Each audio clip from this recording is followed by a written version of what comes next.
Já está disponível o livro As Doutrinas do Inferno e Suas Manipulações Dentro das Igrejas. Adquira hoje mesmo.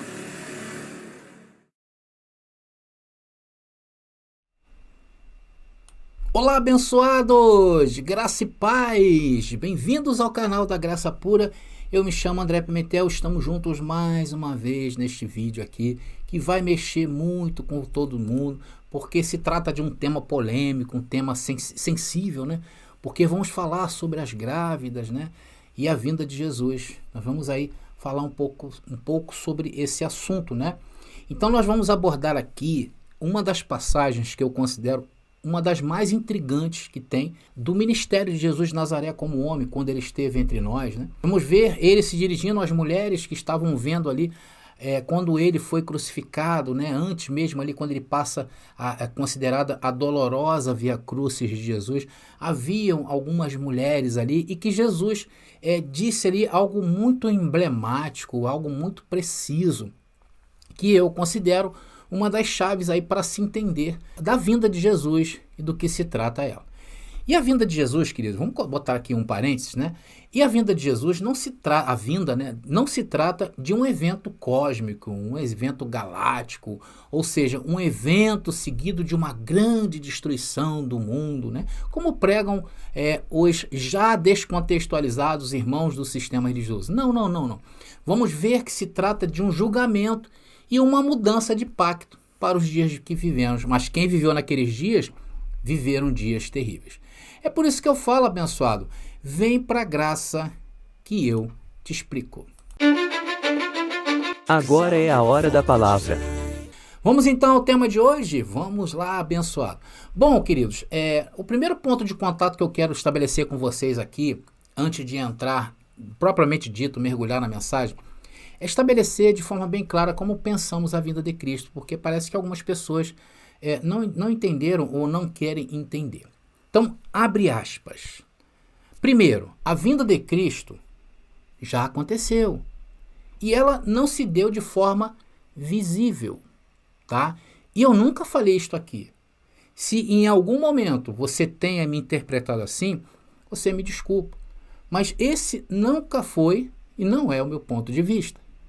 Eu entendo que a vinda de Cristo se deu no mundo espiritual, que a única forma visível da vinda de Cristo foi a destruição de Jerusalém no ano de 70 depois de Cristo, com a derrubada do templo, onde não ficou pedra sobre pedra, e claro, os eventos que antecederam ali, como nós falamos, a grande tribulação. Nós vamos falar um pouquinho sobre isso aí nessa mensagem de hoje, que houve, novamente, vou falar antes do ano 70. Essa é a minha posição. E segundo, nós não aceitamos, atenção, nós não aceitamos qualquer futurização quanto aos acontecimentos do Apocalipse e nem muito menos as profecias a serem cumpridas. Nós não cremos desta maneira. Cremos no cumprimento total, 100% das profecias bíblicas, inclusive Apocalipse, estão cumpridos. Fecha aspas. Agora sim vamos começar a mensagem. Então vamos ao texto que nós vamos abordar aqui agora. Se encontra em Lucas capítulo 23, do versículo 27 ao versículo 31. E diz o texto, deixa eu até aumentar aqui o texto, que não estava aumentado, agora sim, está aí. E diz ali, e seguia-o grande multidão de povo e de mulheres, as quais batiam nos peitos e o lamentavam. Bom, conforme vocês sabem, Jesus estava aí, né, indo ser crucificado. Então, aqui nesse momento, já havia acontecido o julgamento principal de Jesus, no qual a sua acusação perante o Sinédrio foi de blasfêmia contra o Espírito Santo. E segundo a Torá, esse pecado não tem perdão. E assim Jesus foi condenado à morte pelos judeus. Porque Jesus se auto-intitulou Deus, ao dizer que ele viria nas nuvens do céu com poder e grande glória. E essa era uma linguagem que, dentro da tradição bíblica, significa Deus vindo exercer a sua justiça e autoridade de juiz. E somente Deus podia usar essa expressão. Tanto que nas Escrituras vemos passagens em que Deus, antes de exercer o seu juízo, anunciava aos profetas que ele viria nas nuvens. Vários profetas, quando foram ditar as suas profecias, eles falavam: Deus está vindo nas nuvens.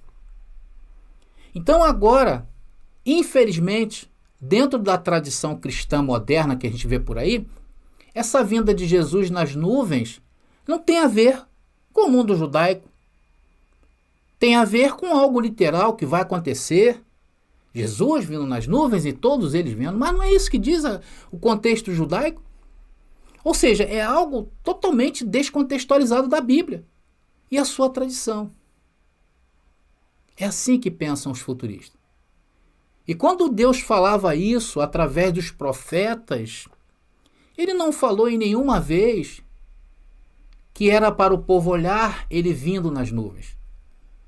Inclusive tem um louvor que é cantado, uma música, vamos falar assim, dentro do sistema religioso, que diz assim: ele vem andando sobre as nuvens. Isso aí é uma figura simbólica. E Jesus também falou da mesma maneira. E olha que Deus não falhou nenhuma das vezes que ele falou isso. E vemos várias passagens de Deus vindo nas nuvens com grande poder e grande glória. Então, depois de sua condenação, vou voltar aqui a mensagem, né? Saímos aí dessa interpretação de vir nas nuvens, o que significa, e o que levou Jesus à condenação foi isso, foi ele ter falado que ele viria nas nuvens e que alguns que estavam no sinédrio ali iriam ver ele vindo nas nuvens. Isso contradiz totalmente o futurismo que prega que Jesus vai vir hoje. Se Jesus vai vir hoje, onde estão essas pessoas? Mas vamos voltar aqui. Então, depois da sua condenação, como era de costume, como era de praxe acontecer, o sinédrio, que era composto por autoridades judaicas, enviava o acusado ao governador da província romana que eles estavam. E ali, nesse momento, eles estavam na província da Judéia. Mais precisamente, quem era o governador daquela região era Pôncio Pilatos. Então, os judeus encaminharam Jesus para Pôncio Pilatos. E chegando a Pôncio Pilatos não conseguiu enquadrar Jesus dentro da lei romana para o condenar à morte. E aí o que faz Pilatos? Envia Jesus a Herodes. E atenção, abençoado, um adendo aí para vocês, tá? Culturalmente falando, anota isso, porque o sistema também não está interessado que você saiba disso. Herodes não é um nome próprio, tá? Herodes é um título, como foi também os Césares de Roma. César não é um nome, se referindo ao governador, é um título. E houve, pelo menos, nos livros de Mateus até Apocalipse, 4 Herodes. Tá? Existiu 4 pessoas que foram Herodes. E o que era um Herodes, André? Herodes era um título poderoso em Roma naqueles dias. Eram geralmente pessoas de posse, pessoas de influência. E o Herodes dessa época, de Jesus aí que estamos tratando esse texto, era Antipas.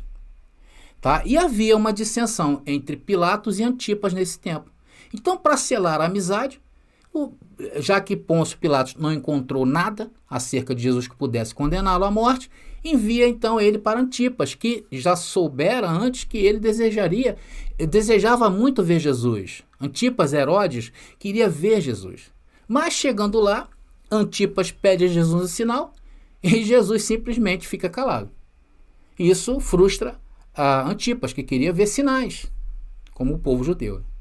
Então ele ignora Jesus totalmente e manda de volta a Pôncio Pilatos. Então Pilatos diz que não havia crime para acusar Jesus. Não há crime neste homem. Então o que Pilatos faz? Olha, eu vou dar uma surra nele por perturbar a paz nessa cidade e vou liberá-lo, porque não tem nada contra ele. Mas os judeus queriam matar Jesus. Até porque era para que se cumprir a lei. Porque Jesus fora condenado por blasfêmia. E blasfêmia tem que matar. Não há perdão. E aquele que não fizer isso enquadrado dentro da lei deveria ser morto. Olha aí, o negócio era tão sério. Então, como não havia, né, como acusar, então o que Pôncio Pilatos fez? Né? Havia ali uma época na Páscoa em que soltavam um preso e condenava a outra. Então Jesus foi ali com Barrabás, fizeram aquela encenação toda, e o povo preferiu Barrabás. Vocês sabem dessa história. Então, pelos judeus, atenção, pelos judeus, Jesus foi condenado por blasfêmia contra o Espírito Santo. E foi acusado e condenado à morte. Para os romanos, Jesus foi considerado assassino e ele foi considerado um motinador, ou seja, um homem que fez motim contra Roma. Então, através disso, Pôncio Pilatos pôde mandar executar Jesus. Então, só para vocês entenderem melhor essa transgressão judaica de blasfêmia contra o Espírito Santo, tá? Só para vocês entenderem melhor, está dentro do contexto, não fora, né? Porque hoje em dia todo mundo fala blasfêmia contra o Espírito Santo. As pessoas não sabem o que falam. Blasfêmia contra o Espírito Santo. As pessoas não sabem o que diz. Esses crentes de hoje, esquece, abençoado, mas a culpa não é deles. E quando a gente vai falar isso, eles se assustam. Cuidado com isso. Então, só para você ter uma noção do que significa a blasfêmia contra o Espírito Santo dentro da Bíblia, não na cabeça do líder, tá? Ou na cabeça dessas pessoas, eu aconselho que você veja o último vídeo desse canal aqui, tá? Eu vou estar deixando nas descrições deste vídeo, e o título da mensagem foi A Vinda de Jesus ao Sinédrio. Ali eu falo algumas coisinhas sobre essa blasfêmia, essa acusação de Jesus. Então começaram a barbarizar Jesus de todas as maneiras, né? Aí você vê coroa de espinho, 40 chicotadas, enfim, né? Tudo que podia fazer contra Jesus fizeram. Então esse é o contexto do que nós vamos ler para a gente entender essa mensagem, tá bom? Vamos então agora sim a Lucas, capítulo 27, versículo 23, quer dizer, capítulo 23, versículo 27 ao 31, e o texto nos diz desta maneira. E seguia-o grande multidão de povo e de mulheres, as quais batiam os peitos e o lamentavam. Jesus, porém, voltando-se para elas, disse: Filhas de Jerusalém, não choreis por mim, chorai antes por vós mesmas e por vossos filhos. Porque eis que hão de vir dias em que dirão: bem-aventuradas estéreis, e os ventres que não geraram, e os peitos que não amamentaram. Então começarão a dizer aos montes: cai sobre nós, e aos outeiros: cobri-nos, porque se ao madeiro verde fazem isto, que se fará ao seco. Meus amados irmãos, vejam quanta clareza há nessa declaração de Jesus. Tudo está muito claro, isso que ele falou. Veja, em cada ponto dessa afirmação, Jesus dá riquezas de detalhes. Amados, riquezas de detalhes quanto ao lugar, pessoas, circunstâncias, sim ou não, que não deixa dúvidas para incertezas. E isso aponta para um tempo que não era muito distante, sim ou não, estava às portas. Veja, queridos, o texto é muito claro. Dias virão. Um tempo em que as pessoas a quem eles falaram e seus filhos viveriam para testemunhar o que estava por vir. Um tempo de grande tribulação que cairia com particular severidade em mulheres e crianças. O grande e terrível dia do Senhor aconteceria entre mulheres e crianças também que foram barbarizadas nesses dias. Uma época em que, na agonia de seu terror, multidões desesperadas clamavam às montanhas e colinas: caia sobre mim, vem nos cobrir, por favor, nos tira disto. Então, meus amados irmãos, isso aqui só pode se referir ao quê? A catástrofe que mais tarde foi relatada em Jerusalém, nos últimos dias de sua história, antes do ano 70. Tudo isto aconteceu naqueles dias. E não como explicam os teólogos do sistema religioso, em suas afirmações patéticas que se referem aos dias de hoje. Amados, nós temos que ir à história, buscar a história daqueles dias, porque a Bíblia não dá riqueza de detalhe dessa história, mas houve um homem naqueles dias chamado Flávio Josefo. Conhece Flávio Josefo? Sabe quem foi? Foi um importante historiador daqueles dias. Inclusive, o livro que ele escreveu, a História dos Hebreus, que a gente cita muito aqui no canal, aqui no Brasil foi distribuído pela CPAD. Você sabe quem é a CPAD? Sabe o que significa CPAD? Casa Publicadora das Assembleias de Deus, uma das maiores do Brasil. Foram eles que distribuíram esse livro, está lá. E olha que ele é muito adornado, esse livro, dentro do sistema religioso. Usam para estudos. Por que não usam então para estudar o que aconteceu naqueles dias? Então, Flávio José foi um historiador conceituado também dentro do sistema religioso. E a gente vai neste livro, a História dos Hebreus, e a gente encontra esses fatos que ilustram e confirmam as profecias contra Jerusalém acontecendo. Os horrores dessa trágica história culminaram em vários episódios já relatados por mim neste canal. Eu tenho aqui neste canal uma mensagem, ou várias mensagens, que 2 ou 3 mensagens, que fala da história, o que Joséfo contou. Se você não viu essa mensagem, meu querido, você não sabe o que está perdendo. É importante você ver. Nós narramos com riquezas de detalhes o que foi a grande tribulação predita por Jesus. Você precisa ver esse vídeo. Eu vou estar deixando mais uma vez aqui nas descrições desta mensagem, tá bom? Vai lá nas descrições e veja. Vai lá e assistam. Vocês simplesmente irão ficar assombrados com as histórias tenebrosas desses dias. Vai lá e escuta isso. Vai lá e veja. Então, quando sabemos o que houve, depois que Jesus disse o que lemos e entendemos, o significado completo das palavras passa a ficar muito claro. Jesus disse, olha, bem-aventuradas as estéreis e os ventres que não geraram, porque Jesus estava se dirigindo que haveria uma catástrofe entre mulheres e crianças daqueles dias. Mas, infelizmente, o cristianismo tradicional do sistema religioso obscureceu esses fatos com sua teologia fraca e futurizada, totalmente descontextualizada do que se abateu sobre Jerusalém e seu julgamento naqueles dias. Ou seja, o julgamento de todos os impenitentes e de todos os incrédulos que haviam em Israel naqueles dias. Até o último pegou a todos. E hoje muitos estudiosos se debruçam, sobre esse texto que nós lemos e procuram interpretações para ele. Porém, somente com o contexto certo podemos entender o que se passava no coração de Jesus quando ele falou essas palavras. E só poderia haver um pensamento presente. Jesus viu a crescente tempestade de ira em que a devotada cidade de Jerusalém logo seria envolvida e que explodiria com tanta violência sobre a terna e delicada as crianças e as mães de Jerusalém. E por acreditarem em Jesus, porque aquele povo que seguiu Jesus naqueles dias foi fiel até a morte, eles acreditaram no que Jesus dizia. Vamos repetir, abençoado?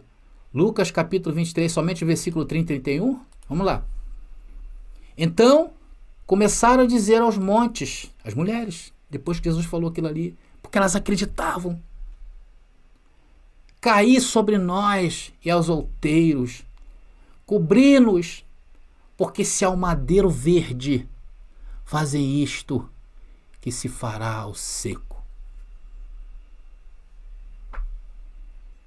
Jesus retribuiu a piedade que ele recebeu daqueles corações compassíveis, mas tocados naquele momento por suas aflições antecipadas do que pelos seus próprios egos. Agora eu te faço uma pergunta, meu irmão. Qual a necessidade de ir além dessa catástrofe do que estava por vir? O que nós temos que procurar no futuro hoje para dizer que isso cairá sobre os dias de hoje? E procurar outro sobre a qual o contexto é totalmente silencioso. Eu estou falando isso das doutrinas futuristas. Mas é isto mesmo que fizeram com o cristianismo tradicional. Ao mudar o curso do rio, lá em 1830, quando aquela missionária introduziu o futurismo obscuro sobre a vinda de Jesus, futurizou isso. E futurizou também dias terríveis. E que a Escritura diz que jamais acontecerão dias iguais a este. E hoje todo mundo fica assim, assustado quando algo acontece. Porque foi mudada a palavra, foi descontextualizada, foi sequestrada as Escrituras. E hoje eles não pensam em rever isto. Não pensam. E quando nós olhamos para esses lugares, chamado igreja hoje, encontramos pessoas que encarnam muitas vezes o próprio mal ao seu próximo. A gente está vendo isso aí. Vejam como há uma luta na política, dividido, é um contra o outro. Porque, na verdade, nunca acreditaram nas Escrituras e o poder que nela tem. Nunca acreditaram. Pisaram nas Escrituras. Cuspiram, fizeram igual fizeram com o corpo de Cristo.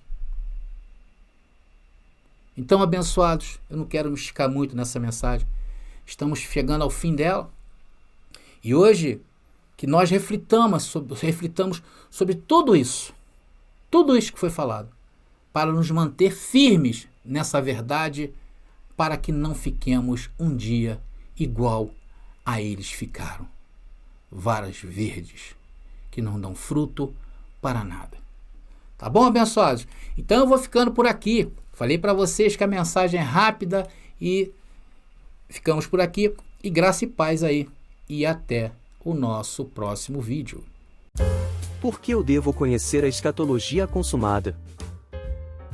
Primeiro, porque a escatologia consumada é uma das principais visões interpretativas do Apocalipse, e estudar essa abordagem pode ajudar a ter uma compreensão mais abrangente e aprofundada do livro.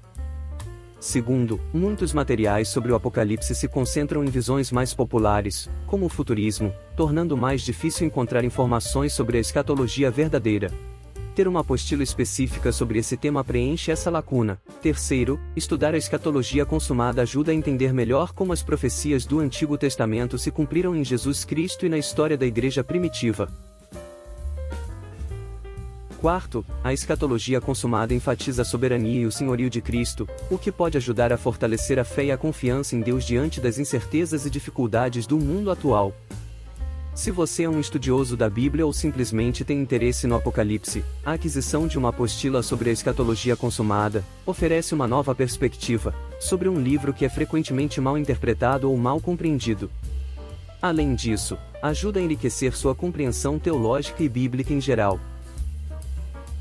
Você acabou de ouvir sobre 5 motivos para estudar a escatologia consumada. Se você deseja se aprimorar em diversos temas, temos várias apostilas disponíveis. Consulte hoje mesmo e adquira já a sua.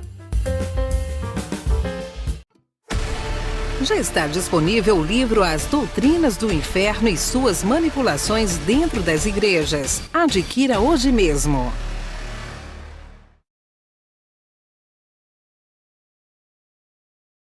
Vou edificar minha vida na tua palavra.